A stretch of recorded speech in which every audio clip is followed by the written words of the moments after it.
Hey, what's up?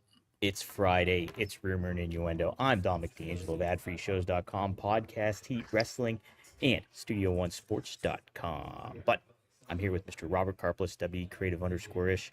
We're going to talk a little TNA, a little SmackDown, who knows what else. But Robert, happy to have you here today, man. Dude, it was in the 30s this morning here. This is unnatural. My This goodness. goes against God's will. There are frozen iguanas littering the streets. Genuinely, it's terrifying. You go and they're just flipped upside down. They look like they're dead. They're not. Nothing can kill a frozen iguana, just like nothing can kill TNA. But we'll talk about that in just a minute. We'll say hi to the folks joining us here. Cami Star says, after morning, guys. Started working stiff this morning. Boy, the first part is pleasant. Too bad Scott will wreck it. This week's episode of Working Stiff is up. As I mentioned yesterday, Scott didn't show up for the first 20 minutes or so of recording. So it was me having a conversation with myself. And I still found a way to argue with myself. So you have to admire that. Willie Ooh. Thornbrew says, signed up for AMC Plus yesterday afternoon, canceled my subscription immediately following Impact. You didn't want to watch the vampire shows. There's an interview with the vampire and then another show with a vampire. I don't know. A lot of vampire Dark related Winds. programming. Hmm? Dark Winds. Yeah, Dark Winds, which may or may not be about vampires. I don't I know. don't know. Wanna Breeze says, hello, R&I. So, Dom, did you talk to Robert about matching tattoos yet? That was one of the discussions on the live stream last night. I went live on Studio1Sports.com to cover We'll we'll TNA. get to that in a minute because now I'm genuinely concerned about what I missed. Wrestling Old Head Yes. says, good after morning, everyone. That TNA premiere on AMC was something. Not Jake something, just regular something. And AJ Styles was in and out so fast, he must have been double parked. Eric Maroon says, Billy could have put up on a better show on the CW than whatever that was last night. How dare you? We don't have time to talk about Billy and the CW, unfortunately, today. No, no. But you know who used to be on Billy and the CW quite a bit was EC3. And I wonder where he's going to be at like 6:05 tomorrow. Oh, well, guess what, Robert? He is going to be on Studio1Sports.com. That's right. We are going to have it's New Game Plus, his one pay per view going on here to start off the new year. EC3 is going to be taking on Carson Drake, one of a great, great heel. You got to check him out. And then we also have Cal Hero on the card. Richard Holiday will be in action as well, and some newcomers as well that you can check out. But also big man Duke Davis and Gannon Jones. Be sure to check it out. NWA World Heavyweight Championship also on the line. Silas Mason defending the title. Speaking of that, so get ready for that. That'll be Studio1Sports.com. Like Robert said, 6:05 p.m. tomorrow. So be sure to tune in for free. Wrestling Old Head throwing out a great suggestion here said, I wonder if EC3 will be the newest member of the system. Wow, that would be very intriguing, actually. That would certainly be intriguing. Richard Holiday, I worked with years ago at a company whose name we will not mention. He was in a stable with Hammerstone and MJF. Fun tidbit: the original pitch that I had given was MJF with EC3 as a. This is when EC3 was coming off of his most recent run at the top at another company, and I was going to call them the Entitlement, with title being in gold. Ooh, I like it. That's great. See, It was going to be fantastic, and then we got what we got, and I'm here. Dom, you really strained yourself to come up with a title for this this Friday's episode. I went all out. I sometimes don't notice the titles. I don't know why today I did, but it was TNA on AMC good? What do you think, Robert? Was it?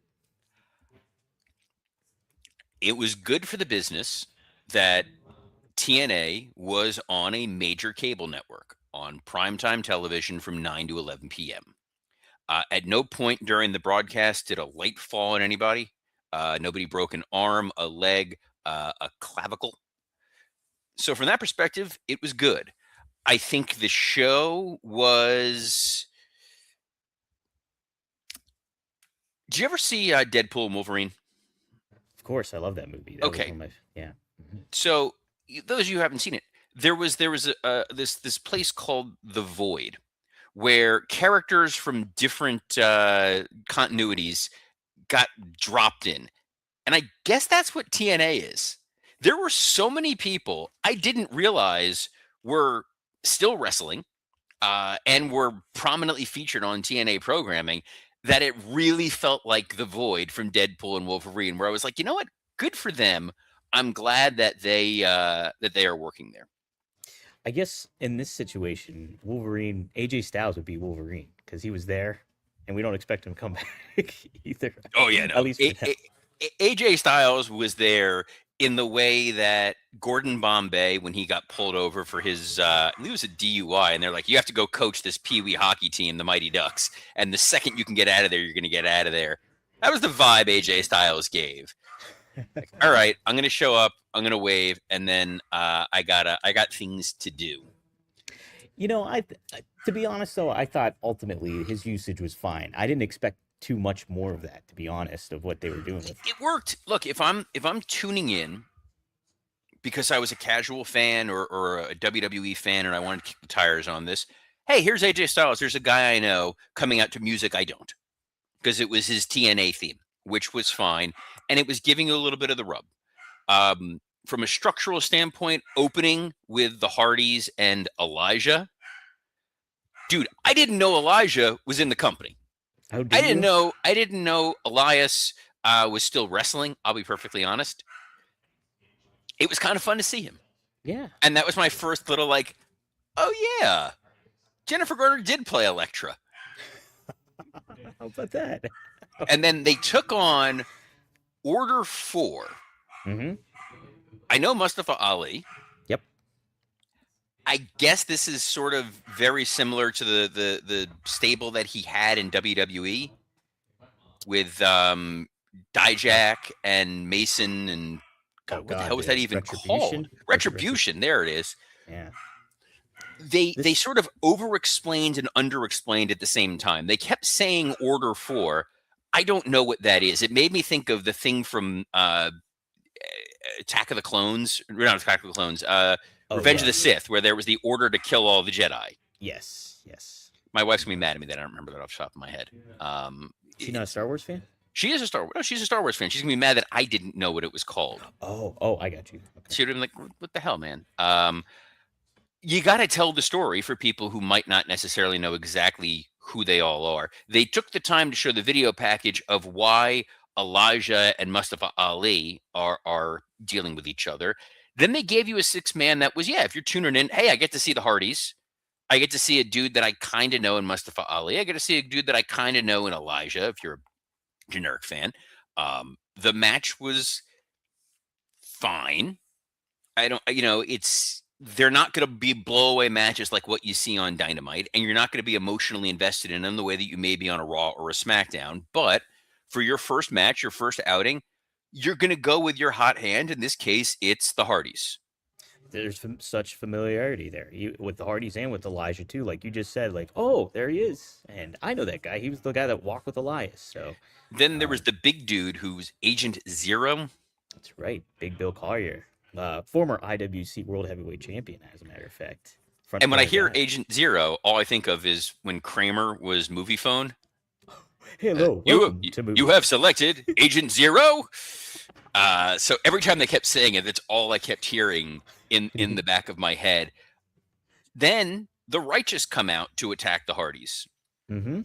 Big fan of the Righteous. Had an opportunity to work with them in BRCW. Hooking Jeff's ear with the chain and then beating up Matt Hardy. It was impactful. It told you the story. But boy, the commentators really quickly tried to rush that. I guess that the narrative they've been telling the last several weeks is the Righteous respect the Hardys, and they see them not as adversaries, but as aspirational beings. So when they did attack them, it was supposed to mean something. But again, if this is your first stop on the bus tour as a fan, you didn't quite understand what was going on. It felt a little rushed. I agree with you a lot on that because, the Righteous are such a cool act, I think, overall as a package. If you handled them in a different manner, introduced them to AMC audience in a new manner, it would have meant a lot more, I think, than what they actually did with it. Well, they're also a known commodity from our friends over at AEW. So most people who know the Righteous know they're heels, they're spooky. There's an eeriness to them. Nobody's thinking, oh, here come baby faces that respect the Hardys. Yeah, that It's too. fine. They had a bunch of celebrities in the crowd, shot poorly, by the way, because they were all empty seats behind all these influencers. I'm like, I don't know who blocked that production wise. That was sloppy and bad. Hated that. The dude from Dark Skies, I recognized. He's been in a bunch of different things. And I Hmm. was like, oh, it's that guy. And then they used Ryan Nemeth in the Heath Slater spot of, oh, there's a celebrity. We're going to send somebody out there who's going to go get his ass kicked. Ryan Nemeth was fine in that spot. He kind of like nutshotted himself by landing on the barricade, which was a little whatever. And then the dude slapped him, and then that was it. And that guy was just there the rest of the night. I also noticed that Ryan Nemeth took a page out of Rusev's book and wore a Betty Boop shirt instead of a Mickey Mouse T-shirt. Did you notice that? No, Uh, Wrestling Olympic goes, hey, you guys like Dark Winds? I only know Dark Winds because they used to advertise it during like Better Call Saul. they did. Hmm. Didn't know it was still on the air. Not a show that I've watched. Also, I don't think they showed a clip of Dark Winds. They did. They did a Did little. they? Yeah, it was later on in the show though. Oh, it was later on in the show, but not when they were there. But it was cool to make it seem like, hey, we got celebrities. And then Santino came out, and I went through every emotion on the Santino gamut. Like I his entire career all in one night. It went, oh, I haven't seen Santino in forever. This is going to be great. I used to be really sick of him, but this is kind of fun. And then by the end of the night, I was like, you know what? I never need to see Santino Marella again as long as I live. I thought he stole the show. I just love Santino. Small doses, but he was in so many segments on a 2-hour show. It kind of makes you appreciate Adam Pearce and Nick Yeah, Aldis, there's who a balance. apparently I do a decent Nick Aldis impression, which I didn't know. If you go listen to Working Stiff, I busted that out. Never one that I've done before, but I can't wait to check it out. so they told the story admirably that I guess his daughter, who's in NXT, turned on him, and she was the one that was secretly letting NXT interlopers in through the back door of the Impact Zone.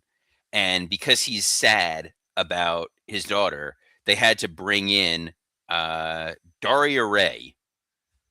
Forgive me, but I did not know who this was for like the first 10 seconds she walked out. Really had to take a little bit for me to recognize it was Sonya Deville. Well, at first they said the name, and then I was like, "Who's Daria?" And then I was like, "Oh, it's Sonya Deville. Good for her." Again, she debuts. She gets put into a position of authority, and she turns on Santino. Lots going on. Was this the series premiere and finale of AMC TNA? Like, where they like, we got to get everything in one episode. Like, let's just get it all out there. I get it. She's a heel. You want to set her up as a heel. Okay. And then they brought out Elena Black, who is Cora Jade from NXT. NXT. Yes. Which is funny because I'm not telling tales out of school. She was down here in South Florida doing some work with getting training. Her and Mandy Rose were getting into shape.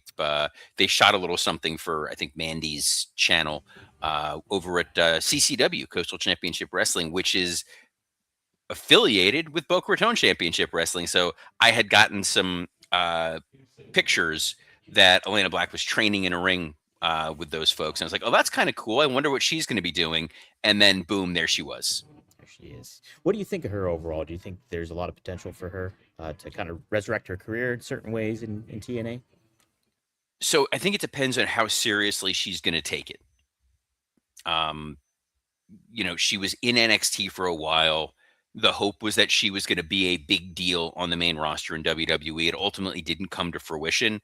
So there's a chance that either she comes here to TNA, she gets a chance to really shine, and then gets another opportunity potentially somewhere else, or she's doing some stuff in TNA. She's making a lot of money doing the OnlyFans content Yeah. that she's doing with Mandy Rose, similar to what we see with Ash by Elegance. And she's going to make a fine living. Like, she'll be able to do some TNA appearances. She'll be able to do whatever it is that she's doing as a side hustle. And, God bless. Yeah, I agree with that. She's got some options, that's for sure. She would like. Speaking of the Elegance brand, Hmm. Ash by Elegance, by the way, I think the world of her. She was worked with her numerous times at BRCW. She was our BRCW Women's Champion until she had to relinquish it due to her injuries. I did not know Perez Hilton was still alive. Oh, now you do. I haven't thought it was such a visceral. Oh my God, is it 2003? That's honestly, last night was the first time I ever heard him talk. Never seen him or interacted with his platform at all, I ever. feel like I've heard him talk maybe like on a VH1, like I love the whatevers that would Oh, just be like like one of yeah. on randomly. Um, Perez Hilton for you kids was a dude who ran a website where he would post pictures of like paparazzi photos of female celebrities like getting out of their car with an upskirt angle, and then he would draw like dicks on their faces. Wow, I didn't know that. Is that how he got popular? That he would post because he would post like very catty kind of Bravo style, snarkiness about celebrities like Lindsay Lohan or Paris Hilton or Nicole Richie, people who were famous for being famous. Yes. And then I thought he, got swallowed by a whale and was carted out to sea, but apparently not. He was there. We got the Elegance brand versus the Inspiration, who were the Iconics. Mm-hmm. Again, didn't know they were still working. Thought they were delightful back when they were in WWE. This, if you had 3 matches to put on television, Yeah. and you put this women's tag match on there, Mm-hmm. probably not one of the matches I would have put on TV. Agreed. This was about as good as your audio is usually, or as good as your ability to post shows on time, On time. or as good as some of the sweatshirts you bust out. Um, Jets. well, not yeah, exactly, because you're wearing your damn Jets sweatshirt, you Why am I jerk. flaunting that? The New York Football Giants, by the way, hell of a pickup there with Harbaugh. I know. The Jets are just looking out the window. Every time That's I a hear good his name, I always think of when Daryl Hammond on Screech. Saturday Night Live would do the Meet the Press. You watch a Oh, Harbaugh. Or Chris Matthews. He would do Chris Matthews. It's like every time. I thought you were gonna Uh, go with Screech. Jim Harbaugh. You remember that? they did an injury report, which I thought was kind of novel. Number one, I love that it was sponsored and branded. I think that was really clever. Number two, it was a way to spotlight a lot of talent who wasn't on this week. Like AEW could take a page from this because there's a lot of talent like BRCW heavyweight champion Steve Macklin, who was not competing on this show, but it was a way to remind you he was attacked because of what the damn interlopers from NXT did. Yeah. It's a novel concept. I like it. It's a way to refresh and remind people who's on the roster, who's not necessarily featured that week. Again, we then went to the Void, and Indy Hartwell was there. Yes. She was great when she was in NXT. Happy to see her here. Happy to hopefully get to see her in weeks to come. And then Li Ying, she was in NXT. Was she Exiley or whatever her name was? Yeah, Xia Li. Xylee. She's the women's champion. They talked about the visa issues, which I had heard about going into the show. There was a number of different visa problems that were going on getting folks into the U.S.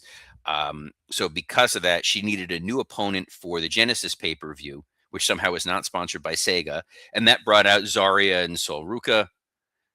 Zarya versus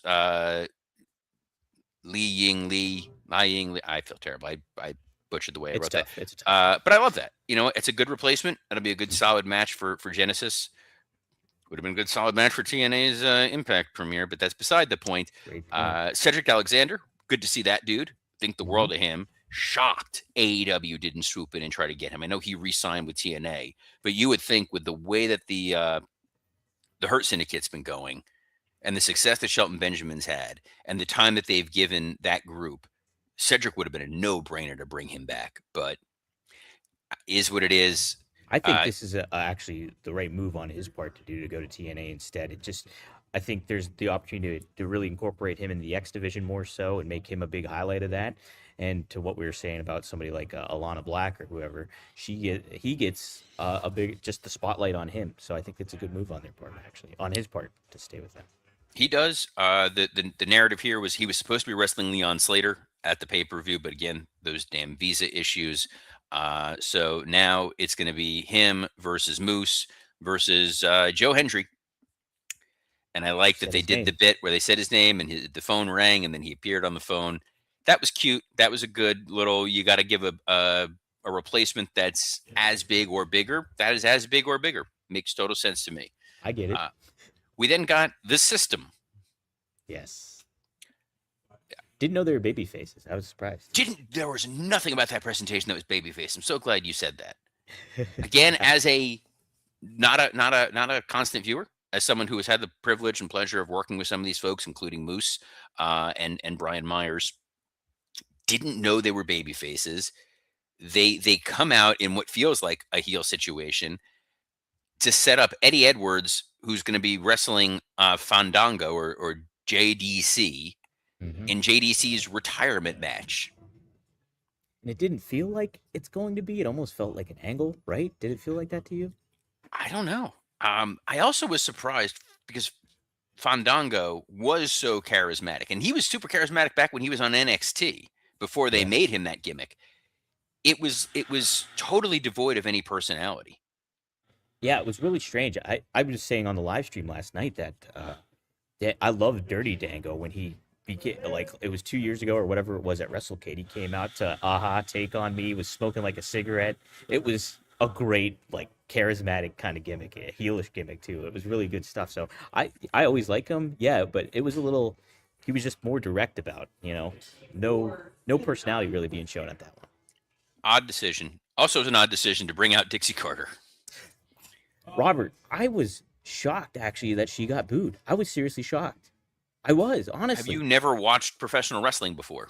I have, but I watched it 10 years ago when she got booed, but that was 10 years ago. I thought it would just be kind of like people would really be like, "Oh, wow, Dixie's here. That's kind of cool," even though like there is that polarization to her. But I was really shocked that she got booed, to be honest. I guess Claire Lynch was unavailable. I guess Vince Russo was unavailable. Bro, Um, bro, my bro. people don't like her.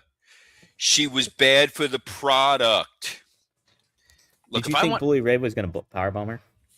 I love that they were like, oh, there's this tension because of this moment that happened years ago that I vaguely remember. The whole point was that they were going to, Bully was trying to put her through a table and then eventually put her through a table. Yeah. Dude, Look, I would have if I had Dixie in that situation. Listen, I was shocked that she got booed, but I would have made it say like, okay, Dixie, look, if you get booed, just go heel on the crowd. Just do that, and oh, sorry. no, and The you could have wrestling just old head made it. hit the nail on the head right here. He goes, what a hell of a trade off. You lose Jake something, Ace Austin, and the Rascals. But hey, you get Bully Ray and Dixie Carter. Boy, yeah, that's a But different kind of change of you did pace. get the main event of Santana Mhm. versus Frankie Kazarian. I liked the match. I liked it. And I think Santana is the right move to make him the champ and put him in that position because he's got such charisma. I think like it's not something that he hammers you with, but he's there. He feels like a organic, natural talent, and so yeah, I enjoyed and I thought it was cool that Frankie Kazarian, established TNA original, was in the main event for this. So it made a lot of sense in that regard, Robert. Yeah. Look, it felt like he was, yes, he was put there as a transitional champion to take the title off of Santana just so he could lose to Santana on the show. I thought that was a good decision to go with this as your main event to give us a title change. So now, like we talked about it yesterday with Mike Bennett, like now you get to take the journey with Santana as your world champion, and I guess he's going to be taking on Nick Nemeth at the pay per view. I was kind of disappointed we didn't get Nemeth on the show at all. I I was would have too. I had was him. surprised.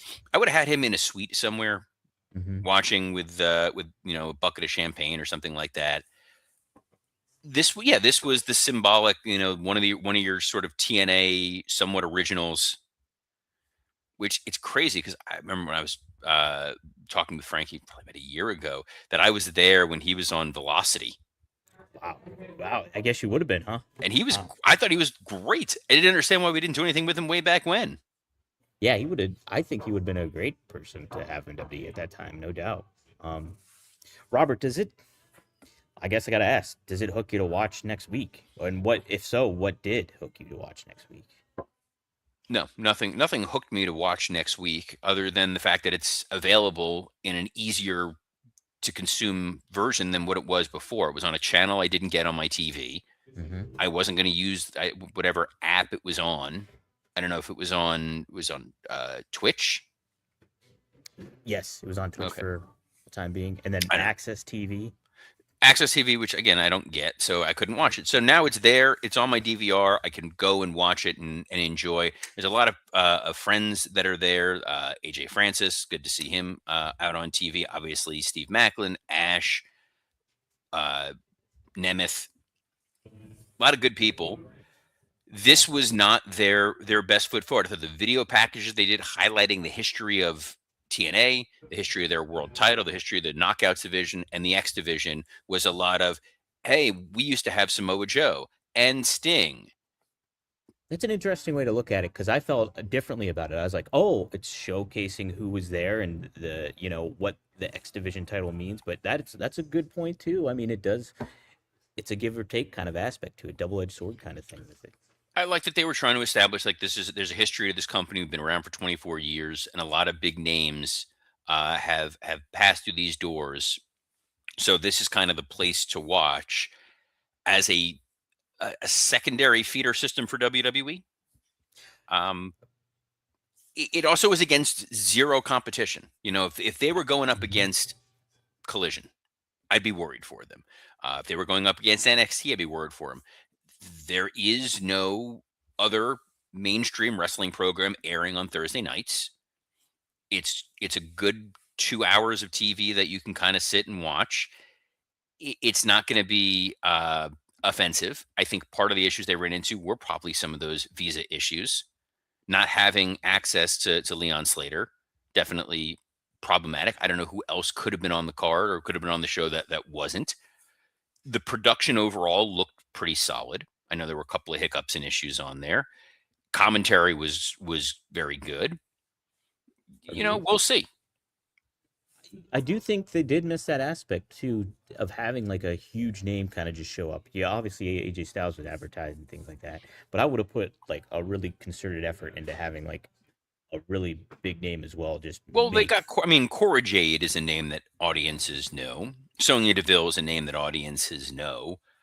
I don't know who is a free agent out there on the men's side that could have shown up and really significantly moved the needle. I know people are like, oh, what about Jericho? Jericho wouldn't shown up on this. well, I just even mean like a legacy name that doesn't necessarily even have to wrestle. Like, what if you? I mean, it would have been cool to see like Abyss show up even or have like some sort of appearance made. Well, you had Uh, AJ.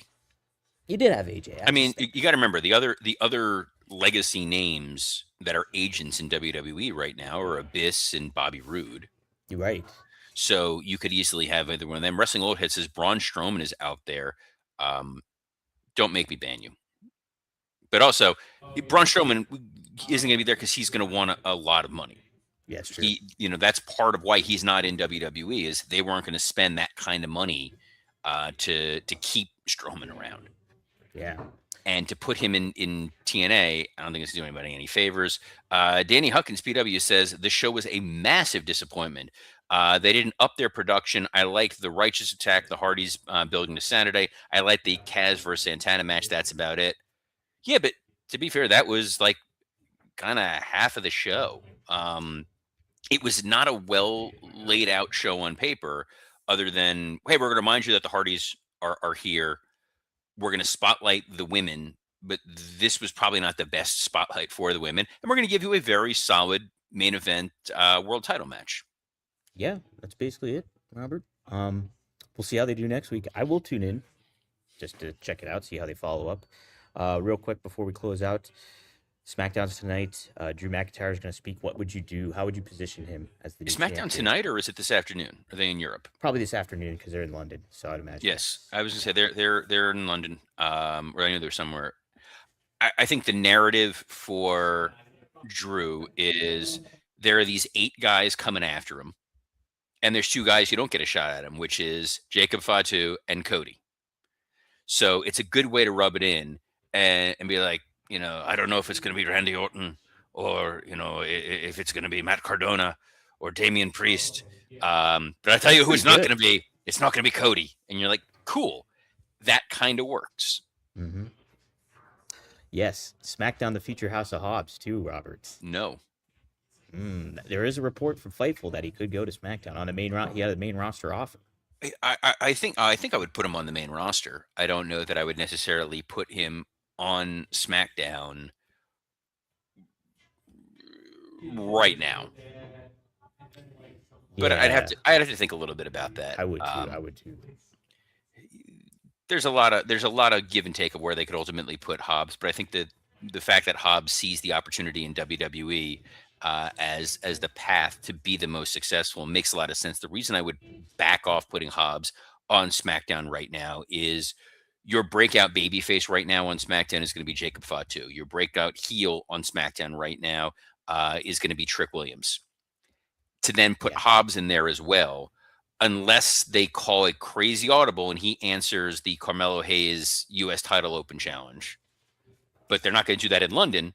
Maybe they do that next week. true that. True that. We'll have to wait and see, Robert. But you don't have to wait too long to see us, as we'll be back on Monday, as we are every Monday through Friday at noon Eastern on a plethora of platforms, including the WW Creative _ISH X account, the at Dominic D'Angelo X account, the at SE Scoops X account, and on YouTube on Rumor and Innuendo, Podcast Heat, and ad-free shows. So on behalf of the original Pittsburgh Penguin, Dominic D'Angelo, I'm Robert Karpolis. Best of luck in your future endeavors. Me and Yammer Yarger, baby. Just like that. Shh.